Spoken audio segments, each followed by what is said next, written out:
Hi, my name is Stephen Davis. I'm the author of this book, The Ancient Egypt Sleepover, which is out now. If you're studying ancient Egypt or if you just love the subject, then hopefully you will enjoy that.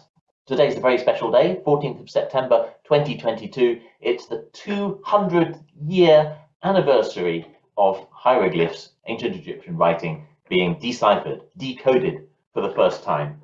Now, you probably know what ancient Egyptian writing looks like. It looks a little bit like this, lots of stick men and animals and funny shapes of all sorts. And until 200 years ago, we had no idea how to read it. And Jean-Francois Champollion and a few others made it their life's work to try to crack the code. Even when Champollion was 9 years old, he was already getting quite good at not just one language, but 5 different languages like Latin, Greek, Coptic, Chaldean, ancient languages that he was studying at home just for fun. And by the time he was 30, he was working on it full time. He was living in Paris and he had a study, maybe a bit like this, and every waking moment he would just devote to trying to crack hieroglyphs. Until 14th of September, he made his breakthrough. He'd already worked out a few letters, but somebody sent him back a couple of inscriptions from temples that looked a little bit like this.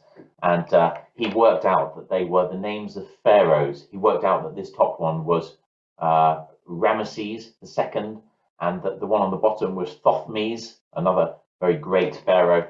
And from those two names, he slowly began to crack the sounds and letters that different hieroglyphs represented, until he had quite a long list of how to decode hieroglyphs. At 12 o'clock, he got up from his desk. He ran across Paris to where his brother was working. He burst into his brother's office and he cried, "Je tiens mon affaire," which means I've done it. I've done it. And he slammed the drawings down on his brother's desk. And he didn't have time to explain how it all worked, because at that moment he fell down in a faint right there in the middle of the floor. And at first his brother thought he was dead, but he wasn't. He was just exhausted from all the hard study that he'd been doing. 5 days later, in the evening, he woke up and he began to explain to his brother how hieroglyphs work.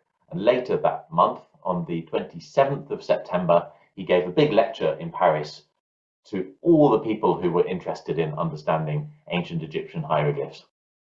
Well, it's a great story, and today we're celebrating 200 years of that thing happening. So we remember Jean-Francois Champollion and his amazing work to crack the code of hieroglyphs.